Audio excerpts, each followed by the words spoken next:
వైరాగ్య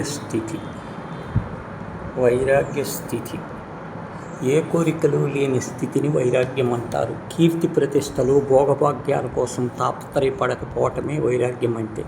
సంతోషాలకు పొంగిపోకుండా, కష్టాలకు కుంగిపోకుండా నిలబడగల శక్తినిచ్చే లక్షణం వైరాగ్యంలో స్పష్టంగా కనిపిస్తుంది. భౌతిక సుఖాలు లేని స్థిరమైనవి కాదనే భావన నిజమైన వైరాగ్యం.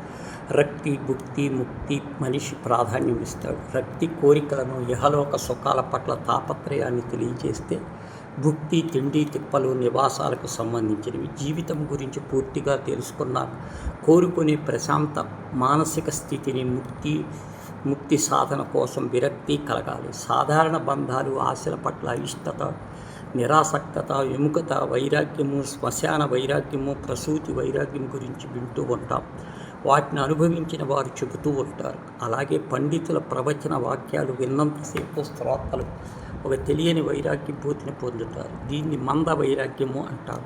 విన్నంతసేపు విని అవతలికి వెళ్ళగానే అంతా మర్చిపోతారు. ఈ వైరాగ్యాన్ని తాత్కాలికాలు. ఆ కాసేపు గడిస్తే ఆ చోటు నుంచి అవతలికి వస్తే అన్నీ మర్చిపోయి ఎప్పటిలాగా మళ్ళీ మామూలుగా భవబంధాలలో కొట్టుమిట్టాడతారు. జీవితం అన్నాక ఆటుపోట్లు సహజం. వాటిని తలుచుకొని కుంగిపోకుండా ఆనందకరమైన జీవితాన్ని పొందటానికి అద్భుతమైన మార్గం ఉంది. అదే నిష్కమం కర్మను ఆచరించడం, అన్నదానం. జ్ఞానదానాలను చేస్తూ తోటివారి అవసరమైన సాయపడుతూ వారి మించి ఏమి ఆశించకపోక నిష్కమ కర్మ ప్రథమ సూత్రం. రాజ్యపాలన చేస్తూ కూడా కోరికలను జయించి యోగి జనక మహారాజు పెద్దలను వర్ణిస్తాడు. నీతి సూత్రాలు చెప్పటమే సులభం, ఆచరణ కష్టమైన ప్రయత్నించటం ఉంటుంది. భగవద్గీత సాధన వైరాగ్య ద్వారా మనసును పూర్తిగా నియంత్రించగలమని, అభ్యాసం ద్వారానే స్థుతి కలుగుతుందని చెబుతుంది.